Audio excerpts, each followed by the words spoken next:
Bismillahirrahmanirrahim. Alhamdulillah va salatu vassalamu ala rasulillah. Allohumma allimna al-kitab va faqihna fid-din. Assalomu alaykum va rahmatullohi va barakatuh. Inshaalloh Qasas surasini tafsirini o'rganishni davom etamiz. Biz demak oxirgi bo'lib to'xtagan joyimiz Musa alayhissalomni zolimlardan qochib Misrni tug'ilgan joylari, kindik qonlari to'kilgan yurtda tashab Madian tarafga qarab yurishlariga to'xtadik. Demak Musa alayhissalom o'zlari bilmasdan bir inson o'ldirib qo'ygan bo'ldilar, lekin isloh edi maqsadlari.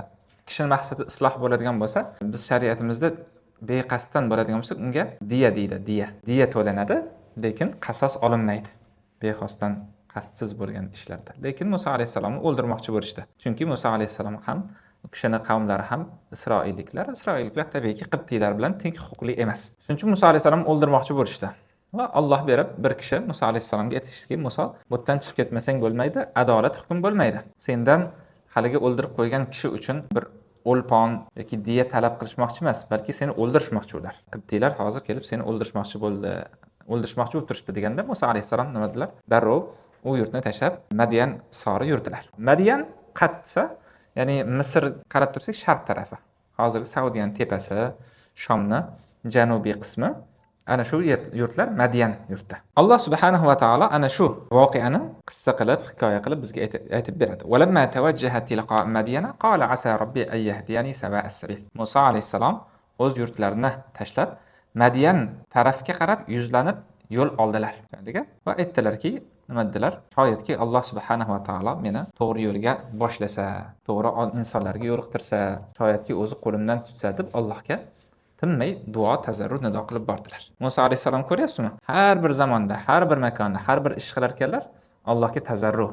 Alloh subhanahu va taolo bizga shuni o'rgatmoqchi. Bu darsdan oladigan foydamiz shu ukalar. Demak, har bir ishimizda boshlayotganmiz, yaxshi kun bo'lar, yomon kun bo'lar, nima bo'lsa ham nima qilishimiz kerak ekan? Alloh subhanahu va taologa yuzlanib, duo qilib, zikrni qilib qo'yishimiz kerak ekan. Chunki bu bo'ladigan hodisalar, atrofimizdagi ishlar barchasi Alloh bizni sinashlik uchun. Hammasi Alloh bizni sinashlik uchun. Bir shukr qilib, ne'mat berib sinaydi, shukr qilarmikin deb. Bir musibat berib sinaydi, sabr qilarmikin deb. Musa alayhissalom ana shunday qilib, har bir hayotlarining har bir bosqichida, har bir marhalasida nima qilyaptilar? Illo Allohga qaytyaptilar. Zolimlardan qutqarishda ham Allohdan panoh so'rayaptilar. Haligi Qibtiyni o'ldirib qo'yganda ham Alloh tomon unga tazarrur qilyaptilar. Bir yakka boshlariga chiqib ketyaptilar safarga. Madian bilan Misr o'rtasida katta Sino vodiysi yarim oroli deydi. Sinay deydi. Sinay yarim oroli. Sino yarim oroli bor. G'irt cho'l. Misrga borganlar biladi. Sharm Shayxdan u Qohiraga chiqishda o'sha Sino yarim orolini kesib o'tiladi. G'irt cho'l joylar. Endi yolg'iz boshingizga ana o'sha cho'lda qarab chiqib ketyapsiz. Issiqmidi, sovuqmidi, nima bormidi, ochmi, nahormi, suv bormi, yemish bormi, hayvon bormi, boshqasi bormi, ilon bormi, chayon bormi? Hammasini bo'yinga olib chiqib ketyaptilar, tavakkal qilib. Va albatta bu kabi joylarda ham banda Robbisiga eng muhtoj bo'ladigan joyi shu. Lekin umidni uzmayaptilar, to'g'rimi? Bo'ldi. Cho'lni kesib o'tamanmi, boshqa qilamanmi? Yo'q. Alloh subhanahu va taolo bizni eng oxirgi muddatgacha, eng oxirgi paytgacha nima qilishlikka, harakat qilishlikka buyurgan. Tushunyapsizlarmi yigitlar? Qo'lingizda qanday moddiy imkoniyat, fiziologik harakat bor, o'shani amalga oshirish kerak. Bu shariatimizning talabi. Nima bo'ladi endi? Cho'lga qochsam baribir bo'ri yeydi, tulki yeydi, qaqqa boraman demash kerak ekan. Shuning uchun Musa alayhissalom ham tavakkal qilib Alloh subhanahu va taologa inobat qilib yo'lga chiqdilar. Demak, Madian tomon yuzlandilar. Qala asa robbi an yahdiyani sawa'a sabil. Shoyat Robbim subhanahu va taolo meni to'g'ri yo'lga boshlasa. To'g'ri yo'lda bu yerda ham ma'naviy, ham moddiy to'g'ri yo'l. Ham ma'naviy, ham moddiy. Moddiy qaysi? Bir yo'limni topib olay, yo'lda adashib sahroda boshqa qilib, yo'limni yo'qotib, qolmay. Ikkinchisi esa ma'naviy. Ma'naviy. Alloh qalbimni sobit qilgan. O'zing toyiltirib qo'ymagan. Sirotul mustaqimdan ayirmagan. Sava'us sabil Musa alayhissalom aytgan bo'lsalar, sirotul mustaqimlar ayni o'zi. Sava degani mustaqim degani. Sabil degani sirot degani. Shundaga bizdagi ihdina sirotul mustaqim so'zini boshqa bir ko'rinishi. Asa robbi an yahdiyani sava'us sabil. To'g'ri yo'lga boshlasa.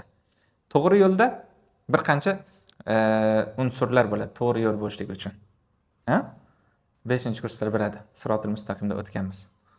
To'g'ri yo'l eng qisqa yo'l bo'ladi. Shunday to'g'ri yo'l bo'ladiki, u eng qisqa bo'lsa, o'sha to'g'ri yo'l bo'ladi. Va eng mashaqqati kam bo'lgan yo'l to'g'ri yo'l hisoblanadi. Mashaqqati kam. Uchinchisi esa oson yetiladigan bo'ladi. Ana shu 3 ta unsur topilsa, u sirotul mustaqim sawaus sabil bo'ladi. Musa alayhisalom ana shuni Alloh subhanahu va taolodan duo qilib so'radilar. Hop, Madyanni bildik. Madyan yana Qur'oni Karimda boshqa o'rinlarda Shuayb alayhisalomni shaharlari deb bilinadi.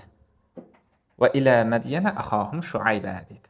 Va biz Madyanga o'zlarining ichidan bir payg'ambarni Shuaybni elchi qilib jo'natdik deydi. Lekin bu Madyan o'sha Madyan bir joy. Lekin Shuayb alayhisalom bilan Musa alayhisalom zamondosh emas. Shunga Shuayb alayhisalom oldinroq o'tganlar. Bu Yusuf alayhisalom, Yoqub alayhisalom dan keyin Yusuf alayhisalom o'sha paytlarda o'tganlar. Musa alayhisalom davrlarida emas. Ana shunday.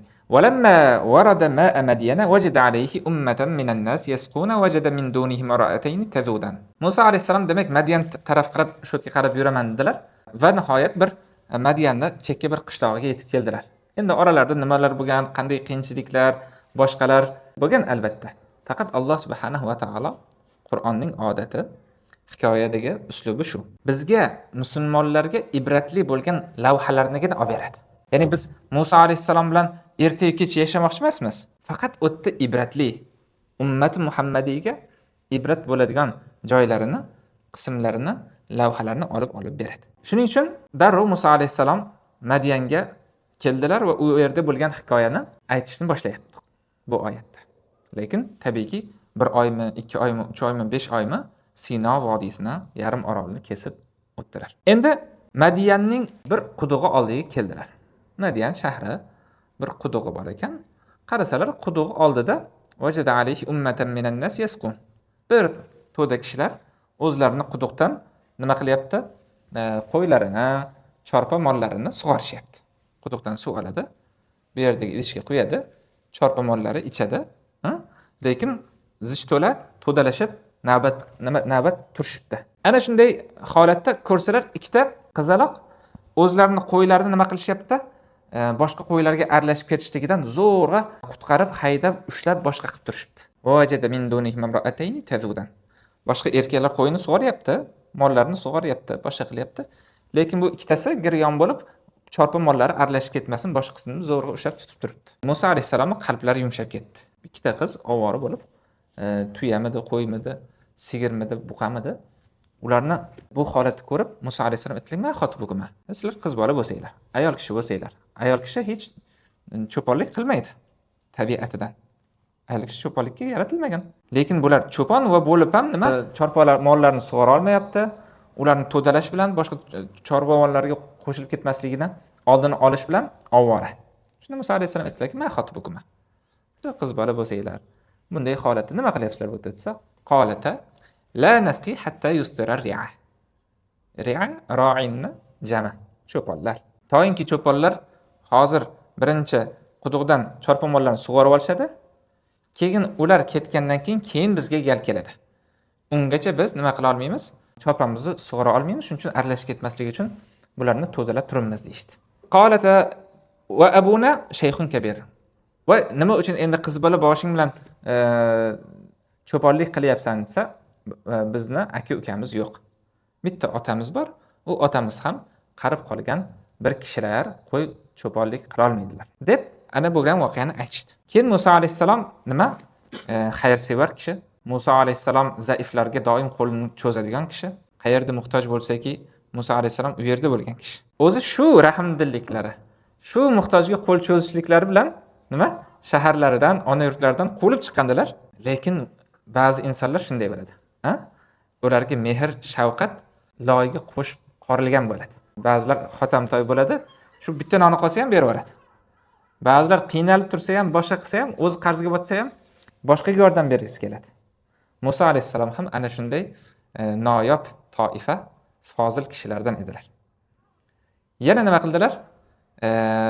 Olib kellaring qo'ymonlaring dedilarda, haliga anaqalarini cho'ponlarning oldiga borib, turtib-surtib bo'lsa ham birinchi bularni qo'yini, mollarini sug'orib berdilar. Fasaqo lahuma. Ular ayol kishi bo'lganligi uchun, ular bu ishni eplolmasligi uchun, otasi qari chol bo'lganligi uchun, aka-ukasi bo'lmaganligi uchun nima qildilar?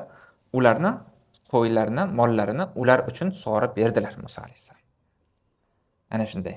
Mana shu mard, jo'mard, xayrsevar kishilarning xislati, musulmon kishining xislati shu. Zaifalarga yordam berishlik, muhtojlarga yordam berishlik, ularga xayr qo'lini cho'zishlik. Ba'zilar aytayotgandek, islom yoki shariatlar nima?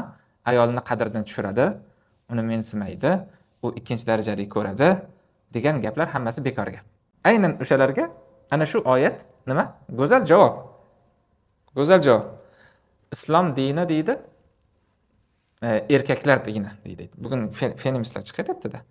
Islom dini dini rujula, ya'ni erkaklik dini, unda hech bir ayollarga o'rin yo'q deb. Ayollarni shunday boshini yangitishyapti bugungi feministlar. Shunday qilyapti. Mana Qur'oni Karim qissa qilib turibdi. Qur'oni Karim Musa alayhisalomni go'zal odoblari, go'zal xislatlari, mard ekanliklarini ana shunday bayon qilyapti. Fasaqalahuma thumma tawalla ila adh-dhilli faqala robbi inni lima anzalta ilayya min khayrin faqir. Min khayrin faqir. Musa alayhisalom o'zi yo'ldan charchab, och-nahor, g'aribu, g'urabo bo'lib yo'ldan keldilar, lekin shu holatlarga ham qo'ldan kelgan yordam qo'llarini cho'zdilar va charchab bir daraxt soyasiga borib o'tirdilar. Tawalla ila adh-dhilli faqala robbi inni lima anzalta ilayya min khayrin faqir. Ya Robbi, menga qanday bir kattamidi, kichikmidi yaxshilik beradigan bo'lsang, men unga muhtojman, meni unga ehtiyojim bor, men unga zorman. O'zing nima qilgin? Meni qutqargin deb duo qildilar. Boshpana yo'q, uy-joy yo'q, yeyishga narsa yo'q, ichishga narsa yo'q, boradigan joy ham yo'q o'z zotin. Tamam, Madinaga keldilar-da, lekin boradigan joy yo'q. Ana shunda yana nima qildilar? Yana Alloh subhanahu va taologa tazarru qildilar. Ya Robbi, inni lima anzalta ilayya min khayrin faqir. Juda go'zal duo, juda balog'atli duo. Inni lima anzalta ilayya min khayrin faqir. Min khayrin, ya'ni zarra qadar ihsoningga muhtojman. Nakira min istig'roq nafi uchun umumni ifodalaydi. Qanday bo'lsa ham, nima bo'lsa ham, bir-birda nomida, ozgina suvmidi, bir boshpanamidi. Inni lima anzalta ilayya min khayrin faqir, muhtojman dedilar. Ana shunday holat bo'lib, o'sha yerda bir necha kun qoldilarmi, boshqa qildilarmi? Bu yoq bizga qorong'u. Lekin muhimi Alloh subhanahu va taolo nima? Xayr sevarlarni xayrini, yaxshilik qilganlarni yaxshiligini yerda qoldirmas. Yerda qoldirmas. Bu qilgan yaxshiliklarni ham, Allohga duo tazarrularni ham ijobat kechikmadi. Faja'atu ihdahuma tamshi ala istihya. Qalat inna abi yad'uka liyajziyaka ajra ma saqayta lana. Shunda haligi qo'ylarni sug'orib bergan qizchalarning bittasi keldi. Da, ey Musa, bu ismini bilar bilmas aytdiki, otam sizni chaqiryapti, kecha bizga sug'orib berganingiz, qo'ylarni qiynimizni yengil qilganingiz uchun otamiz sizni chaqiryapti. O'sha ishingizni bir mukofotlamoqchi, bir bu narsa bermoqchi deb qoldi. Lekin Qur'oni Karim bu yerdan ham biz Muhammadiy ummatga, ayniqsa ayollarimiz, qizlarimizga go'zal bir eslatma bilan bu hikoyani aytyapti. Faja'atu ihdahuma ala istihya. Juda odob bilan, axloq bilan, hayo bilan, ibo bilan bu so'zlarni aytardi. O'zi dala qizi, cho'pon boshqa, lekin erkak bilan xitob qilayotganda, u bilan gaplashayotganda, nomahramga bilan xabar etayotganda nima qilardi? Ala istihya. Juda odob bilan, ibo bilan, hayo bilan. Noz bilan emas, karashma bilan emas, qalbni moyil qilish emas, o'zini ko'rsatish emas, ko'z qoqish emas, gapini to'shini qalbni moyil qiladigan qilib emas, shahvatni qo'zg'atadigan qilib emas. Faja'atu ala istihya. Nihoyatda odob bilan, ibo bilan aytdi. Ibo hayoda ulamolar shuning uchun ikkita narsani aytishadi. Qiz bola bir narsani aytadigan bo'lsa, shu oyatdan kelib chiqib aytishadiki, unda ikkita ish bo'lish lozim deydi. Aytiladigan gapni o'zidek aytish. Ya'ni hayo qilib undan biror bir so'zlarni ham tushib qolmash kerak-da. Unda maqsad qochib qoladi. U hayo bilan, ibo bilan turib shuni aytyapti, lekin bor so'zini aytgin degan gapni ham aytish kerak. Tushunarlimi? Faja'atu ihtahuma ala istihya faqalat inna abi yad'uka liyazziyaka ajra ma saqayta lana. Bor gap shu. Juda ham lo'nda, juda ham qisqa, ma'noni ifoda qilib beradi. Go'zal. Otam sizni kecha bizni qo'ylarimizni sug'orib berganingiz haqqini bermoqchi. Sizni chaqiryapti, borsangiz. Maqsad ravshan. Ya'ni hayo, ibo bu nima? Gapni tushirib qolish, maqsadni ochiqlamaslik emas. Yo'q, sobitlik bilan otasini xabarni yetkazish kerak. Ikkinchisi esa lekin o'sha yetkazar ekan, unda nima bo'lmash kerak? Shahvoniy hislar bo'lmash kerak. Nomahram bo'lgan tuyg'ular bo'lmash kerak u yerda. Bugungi kunda aytyapman, boshqa qilyapman deydi-yu, lekin gapida nima bor? Moyil qilish bor. Gapida fitnalantirish bor. Tushunasizlarmi? Yo'q. Mana bu demak ibo hayoga kirmaydi. Ibo hayo kirmaydi. Demak Musa alayhisalomga aytdiki, otam oldiga borsangiz dedi. Yana bir ulamolarimiz tafsirda aytadigan joyi qarang. Qur'oni Karimni go'zalligini. Faja'atu ihdahuma nima dedi? Ala istihya'in qalat inna abi. Istihya so'zini u hayo bilan keldimi, hayo bilan gapirdimi?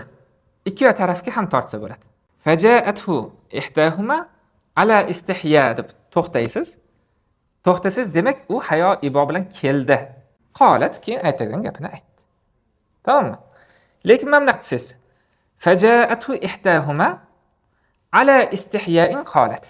Bir qiz keldi, haligi qizchalardan bittasi keldida hayo bilan aytdi. Hayo bilan degan so'zni bu yoqqa olib o'tish mumkin. Demak bittasi faja'atu ihdahuma ala istihya sakta qalat. Unda demak hayo bilan keldi va gapirdi. Ikkinchi variantda esa nima? Faja'atu ihdahuma tamshi to'xtaysiz ala istihya'in qalat. Hayo bilan gapirdi. Bunda aslida ma'no ikkalasiga ham. Lekin qori to'xtashiga qarab, uni ma'non qayerga burayotganini bilishingiz mumkin. Agar to'xtasa. Otam sizni, demak, bizni chorpa mollarimizni sug'orib berganingiz uchun chaqiryapti sizga bir bu narsa bermoqchi dedi.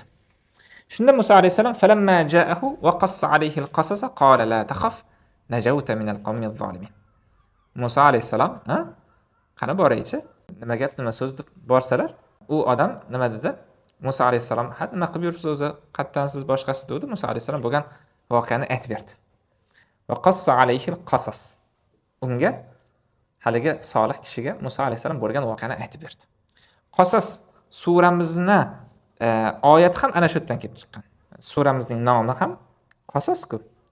Qasas nima? Hikoyalar degan. Qissatuning jami. Qasasda demak nima qildi? Ana shu lafz suraga nom bo'lib qolgan. Ana shu so'z suraga nom bo'lgan. Musa alayhisalom u kishiga bo'lgan voqeani aytib berdilar. Hali kishi aytdiki, la taxaf najawta minal qawmiz zolimin. Qo'rqmasangiz ham bo'ladi endi. Zolim qavmlardan qutulibsiz. Nima uchun bunday dedi desa, chunki Madian Fir'avn davlatiga hukumat ostiga kirmasdi. U boshqa bir podshohlikka bo'ysunardi. Tushunarliga? Fir'avnning u yerga qo'li yetmasdi. Zulm qo'llari yetmasdi. Shuning uchun aytdiki, solih kishi, ey Musa, qo'rqmagin. Alloh subhanahu va taolo seni zolimlardan qutqaribdi. Bu Madian emin erkin shahar, shu yerda qolsangiz bo'ladi, deb qalbini xotirjam qildi. Mana shu ham haligi duoning ijobati aslida.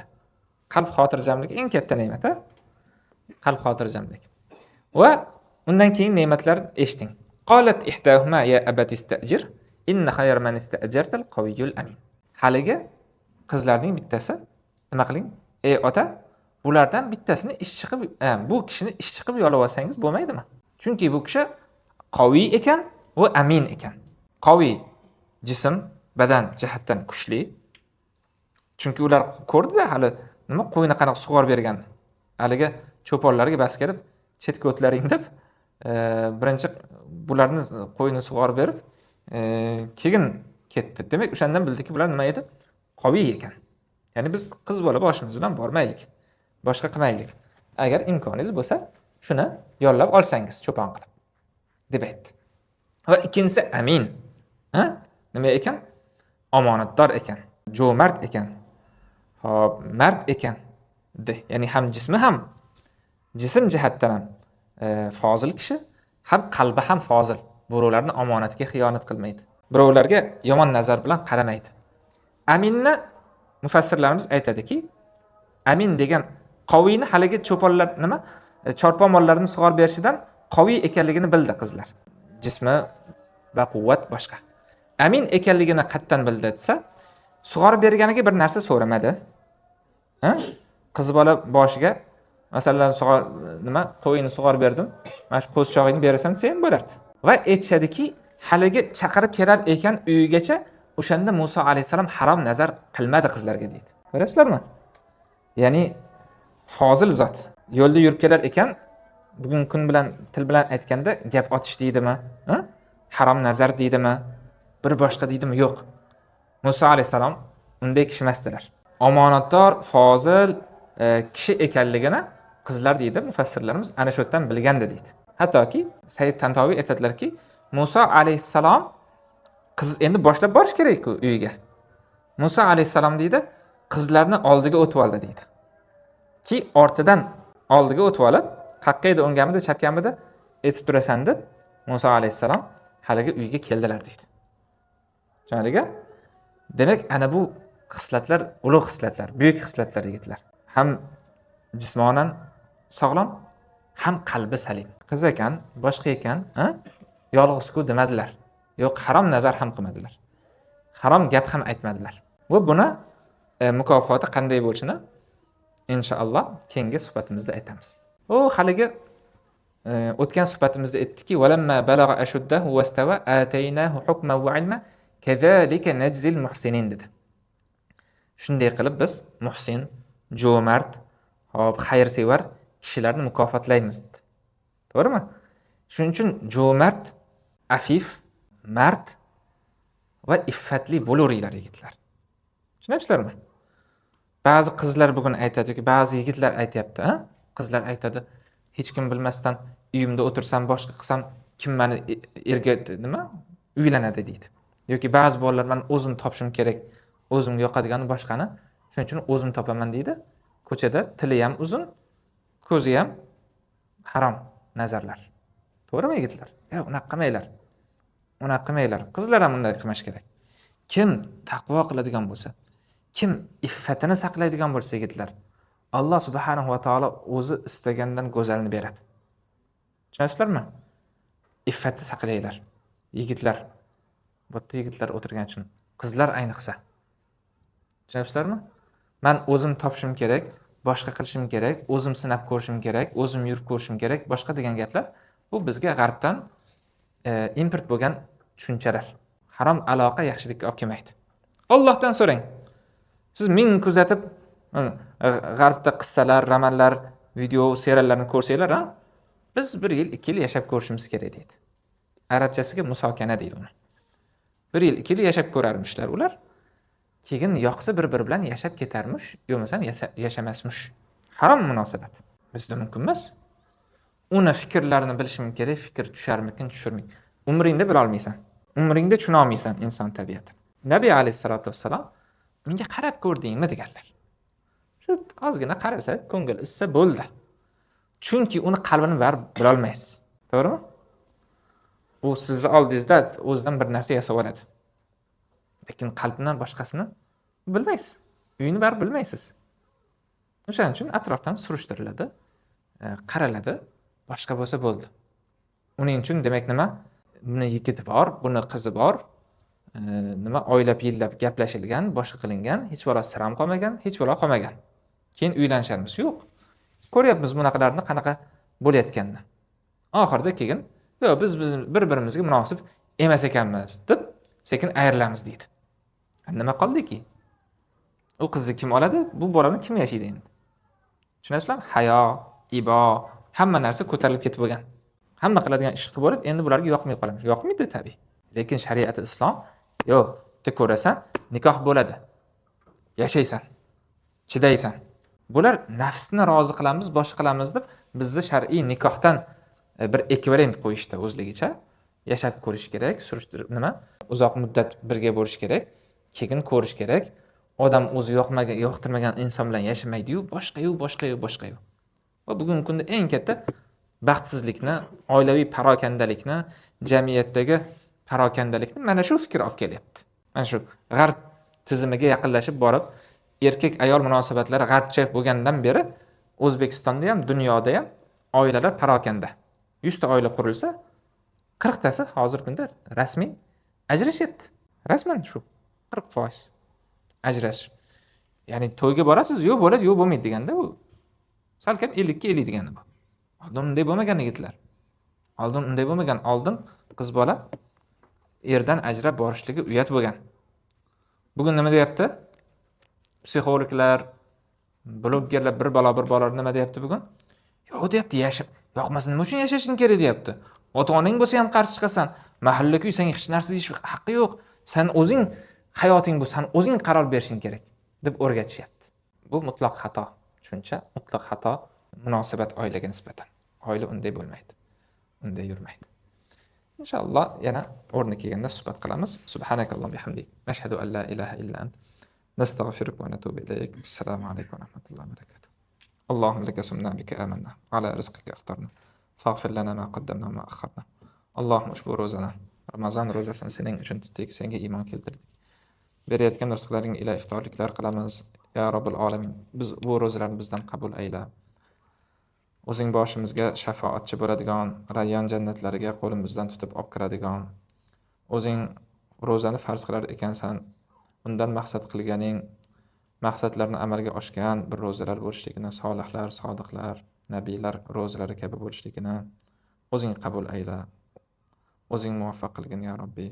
Kelasi Ramazonlarga ham o'zing yetkazgin. Bu ozgina qolgan Ramazon kechalarini Alloh o'zing g'animat bilishligimizni o'zing nasib qil. Toat, ibodatlar qilib, seni roziligini qozonib qolish, istig'for, tavbangga erishib qolishlikka bizlarni muvaffaq aylagin. Sollallohu alayhi va sallam ala sayyidina va nabiyina Muhammad va ala alihi va sahbihi ajma'in bi rahmatika.